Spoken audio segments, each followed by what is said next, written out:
Coming to you from Newman University Studio B, the only sports broadcast listened to by former President Jimmy Carter. Prepare to enter the wider world. Welcome to the worldwide world of worldwide sports, and that Jimmy Carter fact is 100% legitimate. My name is AJ Kavanaugh, and with me, as always, my co-host Matt Leake. Matt Leake, how are you doing today? I'm doing all right, coming back from an illness over these last 2 weeks, but, we're doing okay now. Yeah, a lot of people have been sick recently. I mean, I was sick the week before you were, and then, dude, like 5 people I knew on campus had the flu last week. Ridiculous. Too much illness. Working in a warehouse sucks. But we're back in the studio. Did you catch it from somebody in the warehouse? 1,000%. But it is what it is. Mm-hmm. People coming in sick all the time. I'm wearing a mask to work. Anyways. It's times like this when you notice so much sickness in the world. You think back to better times. And today, we're going to be looking back at the golden age, some would say, of human society. The ancient world, the world of antiquity. And we're going to look at sports in the ancient world.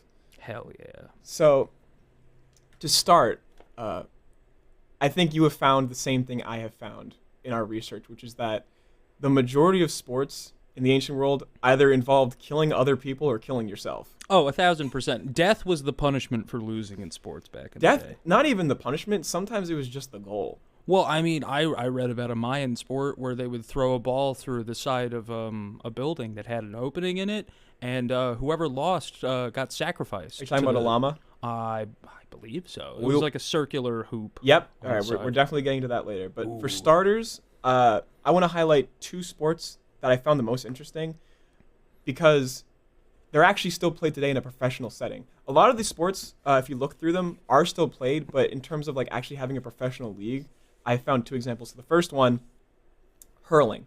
Do you know anything about hurling, Matt Leake? I know some of the basics of hurling. I know that it's played with a stick called an axe. And I know it's played mostly in the Irish community. You might be confusing. There's a sister sport in Scotland. Maybe that's where you go the axe, because I know in Ireland they call it the hurley.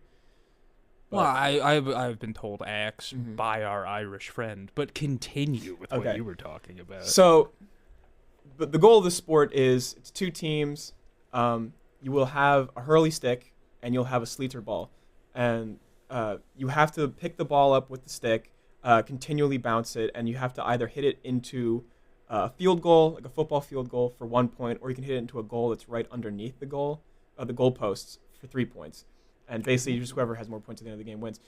This sport is thousands of years old.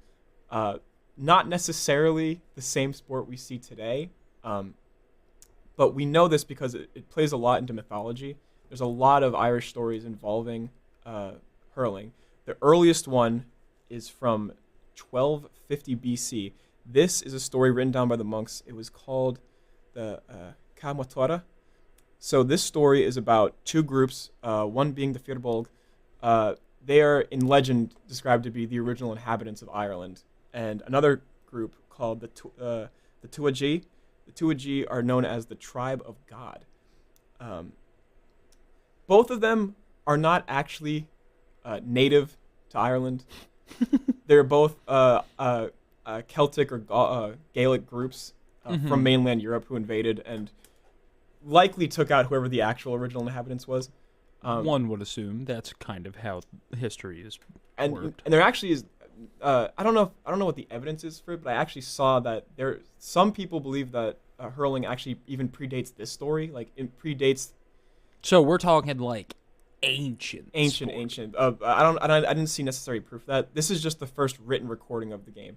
So they were going to go to battle, and because the logistics of like preparing for war was taking too long, a group of people from the Firbolg went to people from the Tuatha, and they challenged them to a game of hurling. This game was 27v27. In modern day, it's actually 15v15. And they didn't actually have hurley sticks back then. Instead, they were using shillelaghs. And if you don't know what a shillelagh is, it is basically a walking stick with a piece of tree root at the top for a knob. Isn't there an old-timey martial art with shillelaghs? Like, there's a specific way you use them to hit people. Potentially. I have heard of this, but yes, go on. And they're brazened with fire, so to make them as hard as possible. They lacquer them up too. Oh, so God. In ancient times, they were actually used, 1 as a walking stick, but 2 as the hurley stick because the way that the knob curls, The knot on the end. the way that the knot curls at the end is able to like hold the ball on the stick. This battle was said to take place over days, and the majority of people who played died because, again, not really standardized rules like we have today. It was mostly It was I'm gonna get this ball to this goal, and I will kill you to do it. And yeah, and you know things like slamming people in the head with the knob, totally legal. Like, you know, giving brain damage. They and didn't know immediately what head injuries were back then. Well, I'm sure they knew. It's just that the goal was murder. This was for pride. It's just that, you know, I feel that, you know, if they knew the dangers of CTE, they might have rethought what they were doing. I don't think many of them lived past 40 if they're playing games like this. And it was said that before the battle started, there was talks for a potential peace, but after this hurling game and how brutal it was between the two sides, Something tells me there was more of a blood feud no, afterwards. they didn't. Not at all. They didn't want to do this. They didn't want to. Yeah. They're like business is serious now. The other story that mainly involves hurling is the story of Cuchulainn. Are you familiar with this story, Matt? Not at all. Not at all. I'm all ears. So this is just the origin story. His whole story is ridiculously long. Spans countries. You know, it's a Hercules type story basically. Fun. He's one of those like mythological characters that like kind of exists in every. Big, strong guy. Yeah, he's like a does amazing he's feats like of a strength. Hercules, a Gilgamesh. Like our John Henry. Well, John Henry was more of a man. I'm saying this is a guy, you know, like one of those like a caricature, no, like almost. like a demigod who can transform into a mythical beast. Oh, like jeez. I thought you were just talking about like strong man, but all right. So his story, as a child, his name was Satanta, and his uncle was Concobar MacNessa. He was the king of Ulster at the time, and Wild names. one day he was going to his uncle's castle to see him, and on the way he saw 100 kids playing a hurling game. So he asked if he could play with them, and the game ended up being 100 against just him because he was so powerful, and he ended up winning. And his uncle was like his uncle and this other guy, Kalan, who was I think a servant of his, were just so impressed, and they were like, "You have to come to our feast." But on the way to the feast, he actually ended up coming late. So Kulan unfortunately thought that everybody who was supposed to attend was there, so he let out his guard dog to like roam the grounds of the castle. So when Satanta came, the guard dog attacked him, and depending on what version of the story you're hearing, I've heard some stories say that he killed the dog by hitting him in the throat with the hurley, and I've heard other stories say that he killed him by shoving the sleater down its throat and choking it. Either way, the importance of the story is that he killed the dog, and as I don't want to say, I was probably recompense. Yeah, as recompense, he told Kulan, he was like, "I will be your new hound," and that's how he got the name Cuchulainn, which just means Hound of Kulan. But this is also a thing like across like multiple like mythologies, you see like these ancient sports like playing into like the stories, and it's just, you know, interesting because I feel like not in the same way, but we do kind of mythologize sports today. Like, oh, absolutely. I would consider certain sports figures to be idols for some people. People talk about Kobe Bryant like Kobe Bryant could walk on water. People talk about Michael Jordan like he was Jesus Christ. The story of Shannon Sharp saying, "Oh, I met him in an elevator and it was like he was levitating, and I'm a godly man." I'm like, whoa, whoa, whoa, whoa. But yeah, no, I believe there is an idolization of sports figures in today's society. So yeah, it is kind of interesting that like, not necessarily that they're famous, like this character is not famous for being a hurley player, but it is sort of like it elevates him or whatever. Because he was the guy. It plays into that idea of like strength and like dominance. Like he was able to take on 100 people just by himself. Kind of wild. Another sport, taking it to a completely different area, the Indian subcontinent. We have a game called Kabaddi. Have you ever heard of this game? I believe I've heard of it by name. Is it the one where they slap each other? Kind of. All right, so there is dispute over how old this game actually is. Some people believed it originated in Tamil Nadu 4,000 years ago. Others believe it originated 5,000 years ago during the Kurukshetra War. Basically, the game is you'll have a single court, and there's two groups of players on either side. I believe it's 7. So they'll have one person go from one team, go to the other side, and you have to hold your breath the entire time. And to prove that you're holding your breath, you have to constantly be chanting kabaddi, kabaddi, kabaddi, kabaddi, because once you run out of breath, like you'll stop talking basically. You only have you'll have to complete this action in one breath. So you have to go to the other side and touch either as many people as you can, usually just one though, and make it back to your side without being tackled. And you have to do this all while saying kabaddi, kabaddi, kabaddi, kabaddi, kabaddi. Nowadays, it's been standardized, so people still say kabaddi over as ritual. Like just kind of But something tells me it's like but they have a certain time. They have a 30-second time limit now. I see. I see. But the defensive strategies for this game are so interesting. So a lot of the teams, because it's basically just like you have to try to lure them in as deep as you can, so that they're as far away from the center line as possible. Because if they make it back, all they have to do is put one hand over the line and then they're safe. So you'll see guys they'll implement strategies to try to lure them in. They'll lock arms to try to create a net to stop them from getting through. Because it's the other half of it is so if you touch the player, right, and you make it back to your side, they're out. They're able to come back into the game like dodgeball with no ball. Exactly. It was described in my research as human dodgeball. Basically, you are allowed to come back in if your team gets a point, and you get a point for every single person you touch. So a way that this can play out. So let's say the attacker goes into the other side. He touches somebody and he tries getting away, but they tackle him.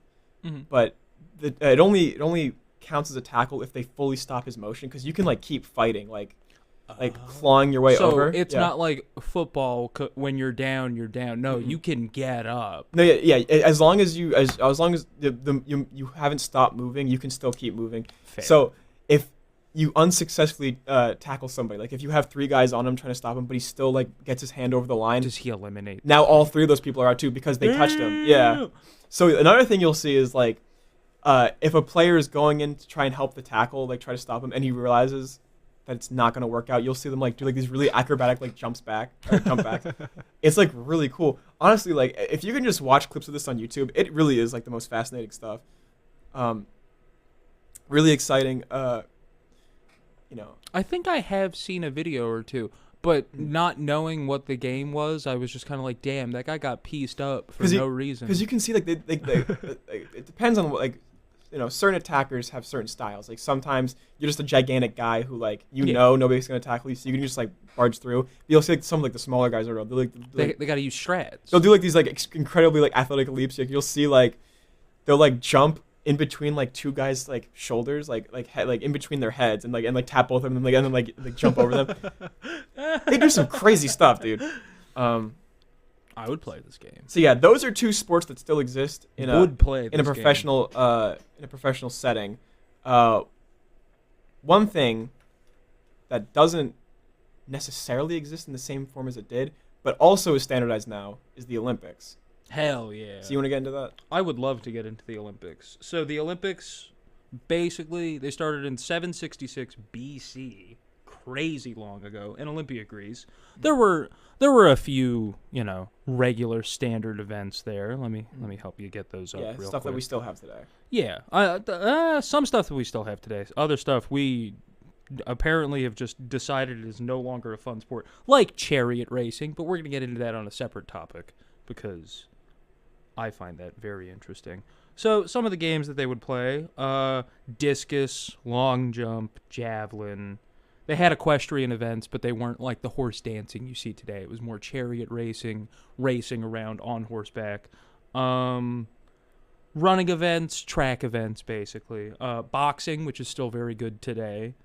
Wrestling, they had probably Greco-Roman wrestling, I would assume, was the standard then, but now there's freestyle and things of that nature. And something you brought up to me before we started recording, pankration? Yes, so the combat sport? So pankration was the goal of pankration was you had to get your opponent as close to death as possible without killing them. This was completely no holds barred combat. The only rules basically were just no biting and no eye gouging.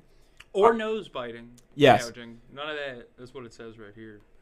but the only thing, the only rule is basically don't kill them. Yeah. Because if you kill them, they automatically get the win, and it's like, well, I guess that's good to know. But now we're getting into some of the examples of just like killing for fun. Another good one is the gladiatorial combat. Gladiatorial combat was probably the big sport of, I would say, a good 300 period, like 300 year period. About, I think it was 3 BC to the first century 80, so like 300, 400 years.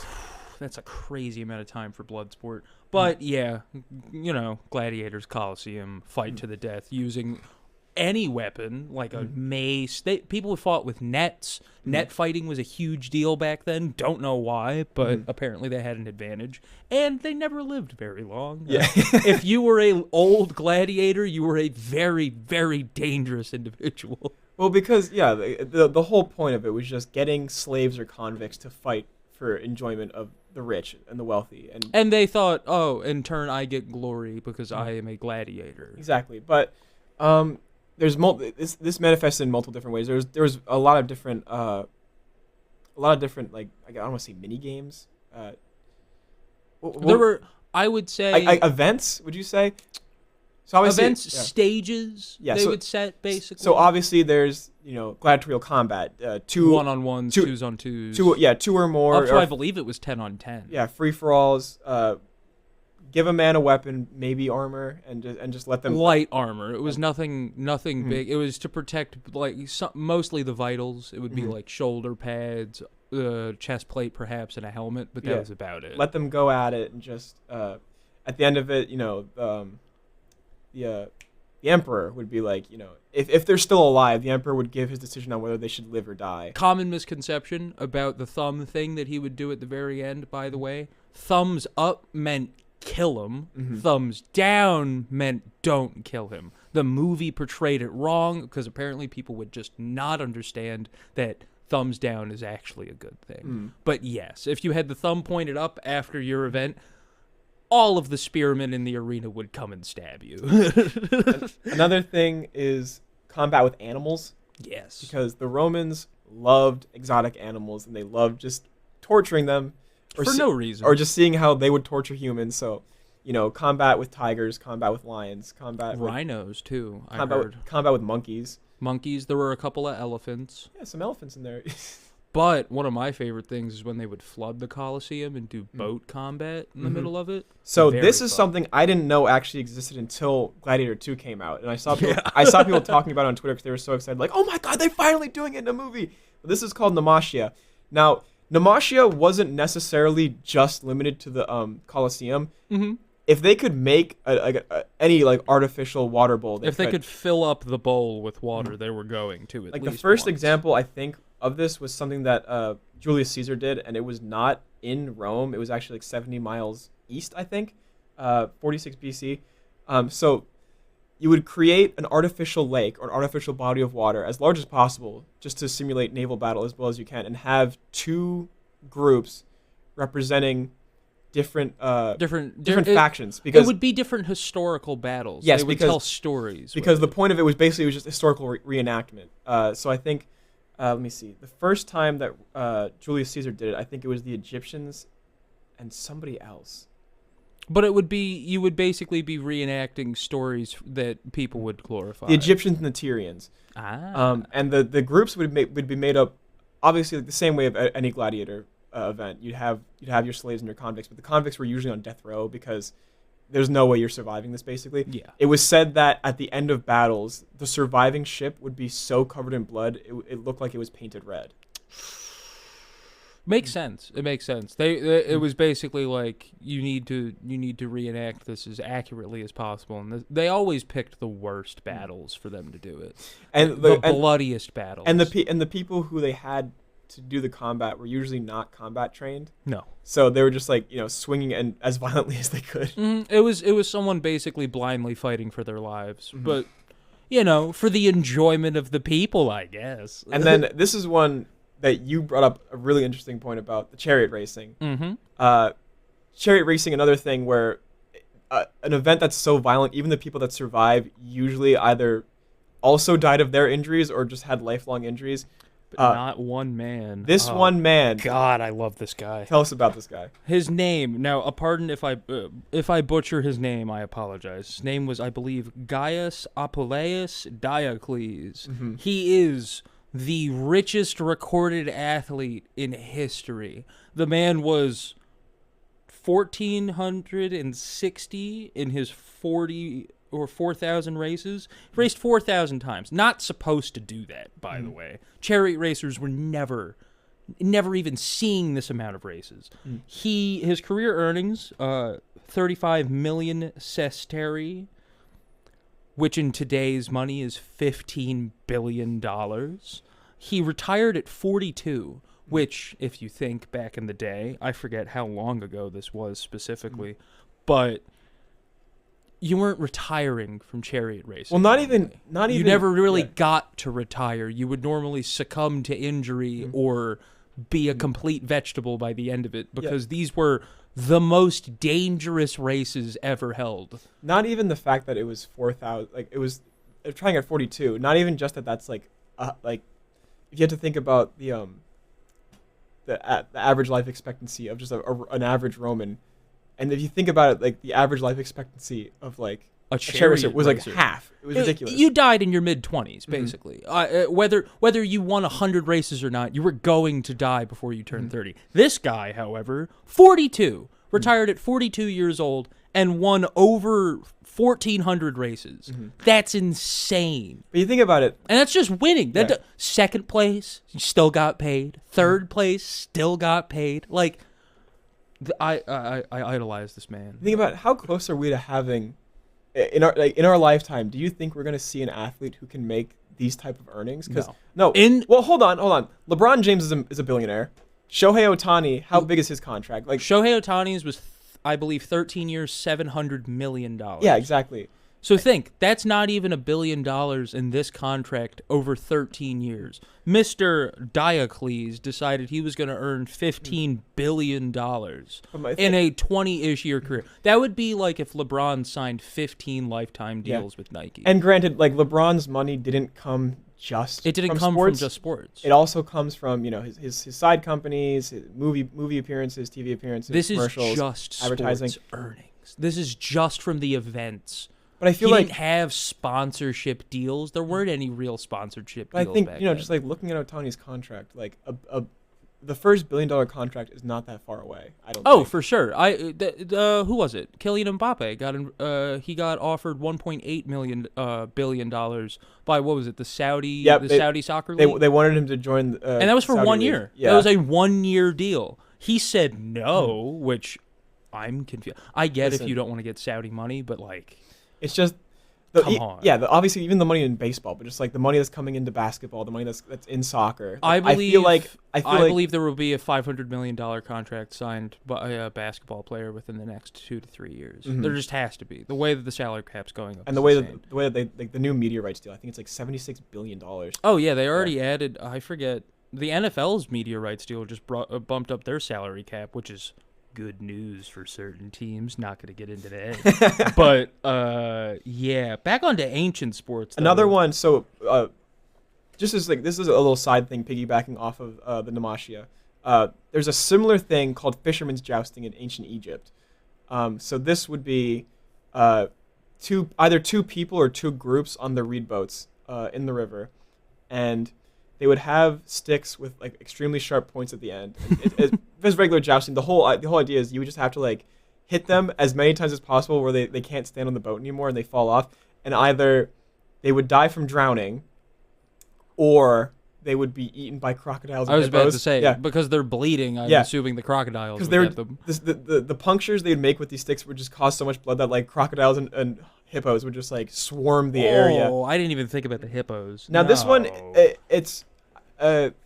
it was debated whether it counts as a sport or as a way of disputing tensions, because I mean that's what sports were. Well, because oftentimes it would be used to settle disagreements between like villages or groups, but it was also held in like a ceremonial aspect. So you would do this in front of the pharaoh, and you would do it for like as like a harvest ritual. Fair. But a lot of these sports have ritual connotations. Oh yeah, The one we were talking about earlier, Ulama. This is a Mesoamerican sport. This was held all over Central America, South America, North America. Are we talking about the one that Yeah. the Mayans would be playing? Yes. So originally it was invented by the Olmecs, and That's who it was. Mhm. When they migrated into Central America, it just ended up sprouting and spreading throughout the entire region. Like Mayans, Aztecs, Olmecs, like everybody was doing it. This was their national pastime, their Now- baseball. Not necessarily did all of them have the violent one that we're going to talk about. You can find inscriptions and you can find ruins which depict the game being played by children and women. So, I will say, yes, not all of these games were a blood sport all of the time, but about 80% of the time it was a blood sport related thing. Mm-hmm. So the specific one the Mayans did. This one, they actually invented the goal aspect of it. So before this, it was just you would hit all these different versions of the game are basically the same. You have to hit the ball with your hips and keep it in the air. The way the Olmecs played it, it was just you had to keep it in the air as long as possible. Mm-hmm. What the Mayans did was they added a circular hoop. They added a point system. Yeah, they added a point system. They would have a circular hoop on the wall, and the goal was to try to hit the ball through the hoop. And you can only they wouldn't allow you to do 2 touches. You can only do 1. So they're putting stipulations into it. And for the Mayans, human sacrifice played a gigantic part in it. Usually the losing teams would be executed or sacrificed. Sometimes the ball was even made with human skulls. And again, this is another one that was just like extremely violent. But even for the people who participated in it and they still lived, it would still have long-lasting effects. I think when the conquistadors came, they made references to the fact that their hips were so bruised and so just like disfigured that they'd have to like do surgery on them. Oh. Yeah. Oh God. But this is another game that's still played today. I don't think it's played in a professional setting, but it is. It feels like one of those games that you would like stumble across and you'd be Mhm. like, oh, what are they playing? One game that you were telling me about, which it's not the exact same game, but it has a modern counterpart. It was a game that the Native Americans played. Hell yeah, we're gonna get into it. It is lacrosse, Mhm. ladies and gentlemen. Now I am a notorious disliker of lacrosse. Dislike it professionally. I think it's a strange sport, but it wasn't always the weird sport that people kind of poo-poo on today. It was founded by indigenous tribes in North America, specifically Native American tribes in the Canadian region. Not so much down here, but this game was very popular. It was called stickball because it originally was literally played with wooden sticks and a wooden ball. Again, used for rituals, medicinal rituals and things of that nature, training for war. Mm-hmm. But what I love about old-timey lacrosse is how many people could play it, because the game field was not a specific field. It could be the distance between this village and this other village, which sometimes was like 2 to 3 miles. The goals would sometimes be as little between 2 trees or as big as a 5-mile span. And they would allow 100 to at least 100,000 participants. I think people have recorded seeing like giant groups of people playing this game, basically. So they played it I believe they started playing it as early as like I saw 1100. With 1100 AD, so technically not like ancient, but a long time ago, plus way before that, before they could start recording it. It was not discovered by Westerners until the 1600s by French Jesuit missionaries. They showed up, they observed the sport, and then they were like, oh, let us call it lacrosse. Literally, they were the people that named it. The first organized lacrosse team was founded in 1856. It was the Montreal Lacrosse Club, so real Canadian on that. And yeah, they went from playing with a wooden ball, they upgraded to a deerskin ball with fur filled inside of it, so it wasn't going to clock your head if you accidentally missed it. The sticks elevated from regular wooden sticks to a stick that had, I believe they said, deer sinew nets, so they could catch it out of the air. But this was like the national pastime of America. This is America's national pastime, if you're going to go by, like, people who lived here the whole time. Extremely unfortunately, I would say. Which sucks. Because it's lacrosse. And I was going to say, another game I read about that was practiced across the Americas, and this one also extended into North America as well, more so than Ulama did. There's various versions of a game called Fireball, which You've piqued my interest. Extremely literal. They would have a ball and light it on fire, and this was another one that was mostly just ceremonial. So there's different examples. One I saw was in North America. They would light the ball on fire, and it was more similar to soccer, where you'd have to like just kick it around the pitch or just like kick it through like goals. Mm-hmm. But the matches would only last 20 minutes because this is really just like a ritual thing. Another one was a lot more similar to field hockey, where you would have sticks to hit the ball with, and across all of them, the ball size varies, the ball weight varies, how they create the balls vary. Like some of them would like wrap them with netting to keep them on fire. Some of them would wrap them with fat or grease to keep them on fire. So what I'm hearing is that the rules of this sport are very loose, but there's a general direction. It's another one. It's another one like Ulama, where there was probably this a core sport that kind of like branched out into all these different versions. Yeah, and then due to different ceremonial traditions in different regions, they probably adapted it to fit that. Another one, I don't know if you'd count this as the Americas. Probably not. The Polynesians.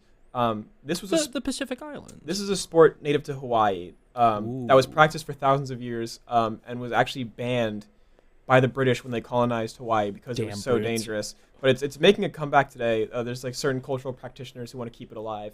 I'll learn it. This is called He Halua. And it's basically a very ancient version of like sledding or skiing. Ooh. So basically you would go down the side of a volcano or mountain along. Sometimes they would do it without paths, but a lot of the times they would the Hawaiians would create courses, like very long elaborate courses out of stone. The Papa Halua, which is the name of the sled you'd go down, it's 12 feet long. Damn. But 6 inches wide. Sled. Yeah. It's basically like an extremely long ski, but only one, and you have to lay on top of it. And you have to think about that. You have to. So when you're going down these courses, are you laying feet first or head first? Head first. Oh. If you're laying on this thing and you're going down the mountain courses, you're reaching like 50 to 60 miles per hour. So this is like the Hawaiian version skeleton. Yeah, it's like a version of skeleton with a way longer. Yeah. Oh, okay. And never mind. I might not be picking up this sport. But yeah, and this guy who gave testament to he's a guy who practices it today. He had an injury where this is an example of how high risk the game is. He tore his entire face off and had to have it reconstructed with surgery. Because you are riding this 12-foot long, 6-inch wide wooden ski, basically. Yeah. And you're reaching 50 to 60 miles per hour. And if you lose control or just fall off, the course you're going on is completely made of stone. This is just getting rough. This is just a rough sport. Like when I watch the Olympics and I watch the skeleton and I watch the luge, I'm just like, because I don't want them to fall. I don't want anything bad to happen. The thought of it not being ice and it being stone. I mean, but I mean, ice is already hard. But ice is hard, but at least it's ice. Like at least it's cold, and this is. You'll slide, yeah. This is just rock. I can imagine like if you slide on ice, it's not gonna have the same it's effect not on your body gonna feel as like I'm hitting rocks. Yeah, like sliding along a bunch of like rock, bum bum bum bum bum. No. I just think I guess it's just like a thesis statement.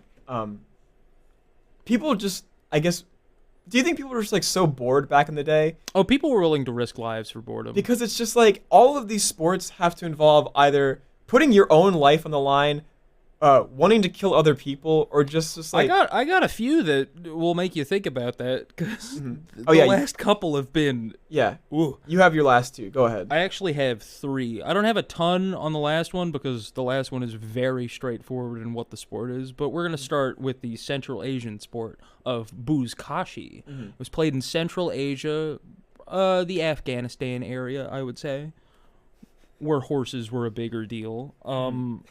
Specifically because right. this game was played on horseback. I'm sorry. It's just the way where horses are a bigger deal. Well, like, yeah, Mongolia. It's like everywhere on Earth, man. No. But I'm talking like The steppe. They're the guys. The steppe. They're chilling. But yes, buzkashi was played Central Asia, the Afghanistan, Middle Eastern area. The ball.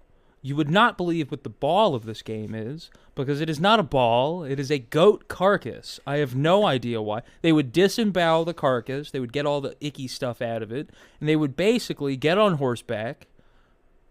I don't even understand. There are no teams in this game. It's for individual glory. You on horseback have to get this goat carcass to the goal. I don't think it's played with a stick, but that's what makes it even more impressive, because you can't get off your horse, which means you have to lower yourself, pick up like a 60-pound carcass off of the ground, and then get through probably 15 to 20 other dudes on horses that want that same carcass. Couldn't tell you why. But yeah, no. Buzkashi in Central Asia. I think someone in the early 1900s observed a game and described it as barbaric. Because he said, why do we have to kill animals for the sake and enjoyment of people? And I was like, now, I mean, where was this observer from? He was from a European country, so he clearly did not understand the traditions of this game. Or the fact that in Europe we still do bullfighting. Going on to that, because there are some other things. The ancient Greek sport of Minoan bull leaping. Yeah, so this was played by high-status men who just wanted to prove that they were athletic in some certain way. Basically, you would grab onto the horns of a bull, you would get onto the back of this bull, and then you would leap off of it, flipping over it. And that's just what they did. It's basically like bullfighting now. You said the point of it is that you had to land on your feet. You had to land on your feet. You had to prove that you were skilled enough to get onto this bull and land on your feet, dismounting it. You couldn't just step off it. You had to flip over the bull. Very specific. And then the last one. This is my favorite one, and it's very cut and dry. Seminole Indian alligator wrestling. It was originally just for food. They would, instead of hunting the alligator with tools, they decided, I forget, someone observed it, an early pioneer observed a man jumping into a river and wrestling the alligator with his hands, then tying it and holding it over his head like he had just won a prize. But basically, the man witnessed him do this, walked over to him, and then handed him money and said, "Jolly good show," basically. He was like, this was peak entertainment. Paid him for no reason. So then the Seminole Indians were like, really? All right. And then it became a sport. It became a sport of them just hunting and wrestling alligators for the enjoyment of other people. But yeah. Those were my 3 big ones.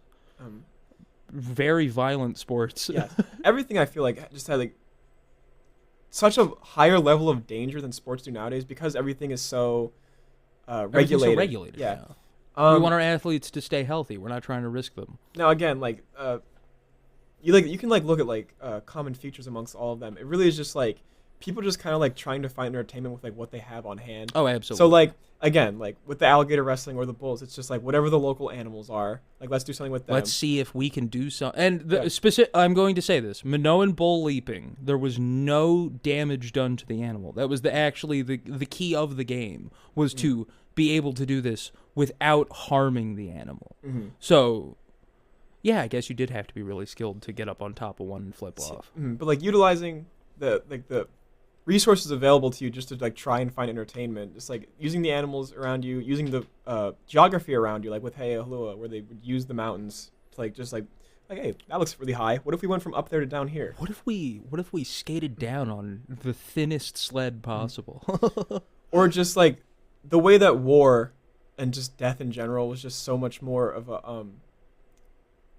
a piece of everyday life compared to how it is now. Yeah. It kind of makes sense that so many of them, especially like the ones where it's like solving disputes or just like it was a way to solve dispute without declaring open war on another person, basically. It or was, another I group, could beat yeah. you. I could beat you in this sport. Let's play sports, and then inevitably people died or got like Yeah. seriously injured playing them because there was no regulation. It was sport for pride. It wasn't sport for anything else. I think the most psychotic one maybe is just like everything to do with the Colosseum and gladiatorial stuff, just because. That's literally just I'm paying to watch people. And that was in like an institutional level. Like a lot of these are just like held between tribes or held between like people and groups. This was like on a scale where like. This was on a scale where people were making money. This was on a scale of like the NFL. Like this is like it was a big deal. An institution in Roman society, and I think another reason I think it's so psychotic is that unlike these other ones where like yes they are extremely violent, but it's the people themselves participating in it. Yeah, it's not we're paying to watch violence. Yeah, basically. it's not I'm putting someone like if we were to go back in the day and literally be like, oh, we're gonna go see a gladiator tournament today, we were gonna witness at least 13 to 14 people getting killed there, and we would cheer. Yeah. We'd be like, because why not? But I want to say, like, honestly, I think at its core, the want for violence, we look at it today and we're like, oh my God, that's so barbaric. But if you like, I don't know, just kind of think about like the sports we watch today, it really isn't that different. I think it's just like kind of. It's more controlled. It's more controlled. And it has a new coat of paint on it. I think people have like, I think people still kind of have that desire to like see violence, but it's just like it's like repressed in a way. People want to see someone do something amazing because it's whether like, that be like you know an amazing leap or something. They want to watch somebody just break their mind. Because like I want like if you think about like whatever the modern equivalent is of like gladiatorial combat, it'd be like pride fighting, UFC. Yes, cage fighting. I mean, how many people have like died in fights like on television? Actually, if you want to put up that statistic, there has never been a recorded death from a UFC or MMA fight. It happens more in the sport of boxing. But that's because boxing is a lot more I have my whole opinion on MMA versus boxing. Basically, MMA, you punch the guy, and then when you punch the guy and he falls, you follow him with it so that as soon as he's out, he's out. In boxing, it's knocked down in 10 seconds. You could regain some consciousness and continue to fight. So that's just more brain damage. But yeah, okay. I get what you mean. Like specifically watching the sport of boxing, I kind of wince because I remember these guys are wearing gloves that I can't feel anything. Because there's an example a couple years ago where the referee stopped the fight because the guy got like knocked out or whatever, and the crowd booed. Because they didn't think he was really knocked out. And then he like died the next day in hospital from brain damage. Exactly. And the people were like, "Damn, no! Like this guy literally beat him to the point of death." And they're like, "That's not enough." Boo. Exactly. No. And then people call a boxer a loser, or I'm parsing words. They call them things way worse when they get dropped by like a liver shot. It's like, dude, the guy can't move. That's why he's done. But even like boxing, all these sports that are still so regulated like nowadays for player safety. Like boxing is a corrupt sport. A lot of the players, a lot of former professionals still have like lower life expectancies. If you look at any boxer from the 80s and 90s, they're all messed up. And maybe it's not as bad as it used to be. Like maybe it's not like chariot racers dying at 23, but I mean somebody dying at 50 when you're a millionaire. Yeah. Like, especially someone of that level of fame that you basically watched and were like, oh, they were washed at the end. Oh, it's like, no, they just had head trauma. Yeah, they had head literally trauma. Were suffering for or they your had, enjoyment. Yeah, leg injuries, arm injuries, like stuff that just like catches up to you over your career. If we're going to just talk about people getting like injured in sports and people having no idea like the toll it takes on somebody. You ever see the video of Greg Oden when he was at like OSU or Ohio State University? The lady walked up to him. Oh, you look like you played basketball. And he's like, well, I did. He got hurt all the time, and nobody had any remorse for the guy. Yeah, They're exactly. like, oh, you're an athlete. It's like, yeah, now he's going back to college. Yeah, they just like, oh, you were the first overall pick. What happened, bum? It's like, this is, it's a human being. Kwame Brown goes off on people all the time because he's like, I played in the NBA for 10 years, and you still call me a bust. He's a champion, isn't he?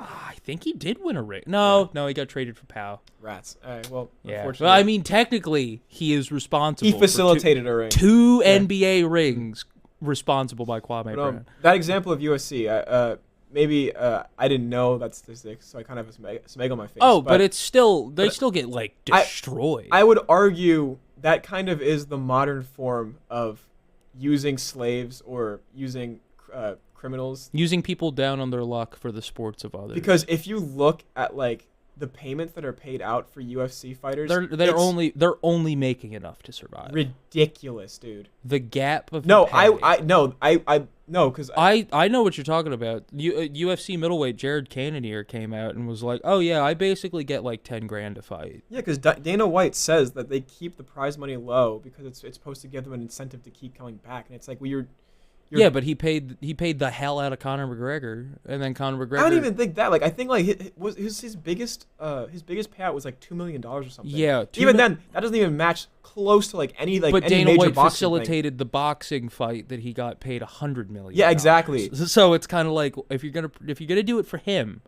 do it for other people. I don't understand the gap in pay for UFC fighters, truthfully. Also, boxing, corrupt as all hell because all of the top boxers will not fight anybody because they don't want to lose, which is not what boxing is. Boxing is supposed to be you fight the best. The best fight the best. Not Canelo Alvarez versus Jake Paul. That's happening, by the way. The unified super middleweight champion of the world is fighting a YouTuber for money. That's insane. I have so many things about it. And Logan Paul, oh, I'm going to fight my brother. No, you're not, apparently, because he's going to go fight an actual boxer and get wiped. Everybody who wanted to see Mike Tyson murder Jake Paul on like national television, you will get what you wish Listen, for. like, at least with those, there's like the spectacle of, oh my god, it's a professional boxer. Maybe they'll have a fight, and every time it's like everybody gets the Fell for It Again award because every time. I do not believe that Canelo Alvarez has so little pride to take a dive. No, it's not take a dive. It's that every time they've had this fight, like when Logan Paul fought Floyd Mayweather or when Jake Paul fought Mike Tyson, it was definitely like there was an agreement. Like, I'm not really gonna hurt you. You're not really gonna hurt me. Let's make some money. Canelo is going to hurt Jake Paul, and I hope so. And I hope this because I do just need to preface more things. The last time Jake Paul fought a boxer in his weight class at his age was Tommy Fury. Tommy Fury won by unanimous decision. Not a single judge thought, maybe he squeaked this one. No, he lost. Yeah. He is now going to fight the unified middleweight champ. Like, unified. It's insane. But at least with those previous examples of Paul fights, there's at least like, oh, there's a professional boxer. I can't imagine anybody actually watching Logan versus Jake because they are so. If it wasn't obvious with the other ones, they are so obviously not going to actually fight. I don't know. I don't know if you were privy to seeing the footage of the Logan Paul Mayweather fight. I didn't know if you were privy to that at all, but he can't box. No. like, he's bad at boxing, objectively. Mm-hmm. But, hey, anything for a payday. He does WWE well. I'll give him that. Yeah, I mean... He can promote a fight, which is all he needs to do in WWE. Can he fight? Not a little bit.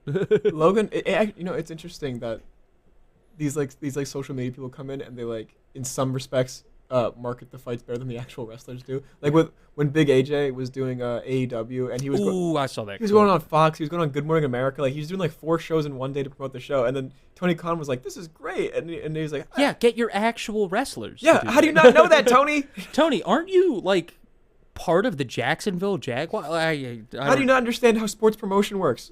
You're a promoter. Yeah, you're a promoter. That's your literal title is you're promoter, and you're like, and it's like you discovered fire from this guy coming in. Big AJ is his Prometheus. Exactly. Or fire. Oh my God, you can go on TV and tell people to come watch your show. Oh my God, you can use local news. Yeah, you can send the wrestlers out to do interviews. Like, this is crazy. This is just in general. I think people don't know how to promote things a lot at this point. I don't know, the debacle of the NBA All-Star Game that should never have promoted that, and I think they actually did way too much self-promotion in the middle of it. Yeah, we're veering off topic, but it's okay. It's still good. We're at the 50-minute mark. This is about when we veered off topic last episode. So we had a great time last episode. I feel like we can just get our topic in, and then just start talking about nonsense every episode. Well, yeah, we just start talking about things that we're passionate about that are coming up in sports. Because celebrity boxing is just driving my mind wild. I have no idea why anybody has ever thought, oh, let's get these not trained professional athletes to fight professional athletes, and then get people to believe that it's actually going to be good. It's insane. Every single time, it's not. Every single time, it is the most lackluster performance I've ever seen on both parties. I will say the only times I feel like it's been somewhat watchable is when they were doing the YouTuber boxing like a decade ago. Well, yeah, because it was like YouTubers had beef and they were like, "We'll settle it in the ring." Like, what was it? Because it was Bryce, whatever. Because like KSI would do it, Logan Paul that's how Logan Paul and Jake Paul started doing this. Deji did it. Yeah, and it's like, yeah. They would kind of fight for pride a little bit. I mean, I still think there was the aspect of we don't really want to hurt each other, but they would still go at it more than the actual boxers do. 1,000%. Didn't iDubbbz do a boxing match? He got destroyed. Yeah, who did he fight? I don't remember. It was one of the Super Mega guys was also on that card too, and he got messed. Yeah, and Aaron Hansen was on there, and he was like extremely overweight, and he got destroyed. Bring back the golden age of YouTube boxing. You know what? I think we should do an episode on these celebrity boxing because I'm thinking about this and I'm like, damn, like that iDubbbz one was crazy because they didn't even have weight classes for that one. No, it was just, oh, are you a YouTuber? Yeah, they let get in there. I think Aaron Hansen was that they let was it Harley from the Food Guys? What the hell is what are they called? I forget, dude. That whole I remember watching one of the fights literally. I think it was like on TV when I was at a friend's house, and it was mind-blowingly bad. It was a spectacle just to see the production they put together, because they had like A1 production for such a low level athlete. It was insane to me. But yeah, I want to say on the topic of ancient sports, it was cool to look into this stuff and see what stuff has survived thousands of years. It was cool to see what sports meant to people back then. What they mean and how I feel like it still kind of relates, like because if in this idea of you're representing like either your group, your tribe, your nation, like that still exists really. Like it's still all about like I'm glad pride. that pride has carried through sports throughout the years. That's at least something I've noticed. Now, am I glad that I don't have to watch someone die every time I want to watch sports? Yes. I think that that's a plus. I think that the modernization of sports has also been very helpful for it. But without these ancient ones, we wouldn't have the sports we have today. Exactly. Like lacrosse. All the stuff that either has survived to this day, has inspired what exists today, or still exists within some elements. And even the stuff that doesn't exist anymore, it's just interesting to see, like, what they came up with at the time. It was refreshing to see, the origins of, like, because I'm gonna say like 90% of the games involved a stick and a ball. Like it's stick, ball into goal. I actually had more trouble finding stick and ball games. I feel like I found almost exclusively stick and ball games. In my research, stick and ball games like they're not as ancient. The use of a stick in terms of the game was more of a past to BC. I would say like hundreds, early thousands, but nothing insane. My research was like the frequency of stick and ball games popping up was more of like a Middle Ages to like modern ages thing. Yes. And from what I saw, a lot of the sports back then were specifically just like combat. Yeah, it was mostly like tests of strength. I noticed that there was weightlifting was a big deal in Greece apparently. Just like being able to pick up heavy objects was considered a sport. Like and I know they that, switched it to like powerlifting. I was gonna say that I know the nature. examples I brought up were games, but that's because I was specifically looking for games. After your 50th like combat trial where they beat each other with hammers. It's like, all right, well it's really the same as every other beating people with hammers It's game. just another beat this guy with hammers real quick kind of a game. Mm-hmm. But I liked seeing the evolution of the stick games because it went from very, very archaic to like, oh, we have a net on the end. Yeah, of the stick. or we now can carry the ball. Now. Yeah, now we can throw the ball to another teammate rather than barreling through this group of 20 people. Yeah, like with hurling as an example, with no standardization. Sometimes they didn't even have goals. Sometimes it wasn't whoever has the most points. It was just who gets to throw the goal first. The dimensions were always different because it's like sometimes it'd be like village to village or just like the amount of contact in area. sports has also been limited. The contact, well. yeah, or just like because it used to be I'm gonna get through this group no matter what, and I will throw elbows to get through. Now it's like maybe don't throw the elbow. Or even the equipment they would use, like with hurling, like originally they used shillelaghs because I was just like. Everybody had a walking stick. Everybody had a shillelagh because it was a walking stick and also a weapon, and it just so happened to like perfectly. It just so happened to perfectly. But now even sport. standardizing that, like not even just like standardizing the rules of the game, the dimensions of the pitch, just like what equipment you use. Because now we have hurleys, like they're specifically designed. Now there's for hurleys. this. Now you can wear pads. Now you can't. Now you can use the hurley as a weapon. Now you can wear helmets. Have to, like, but even then, like there's a level of skill that is. Yeah. I believe that with rules in sports comes skill because you have to work around the rule. Back in the day, it was mostly, the biggest, baddest athlete would win because he was the biggest guy. You just kill everybody.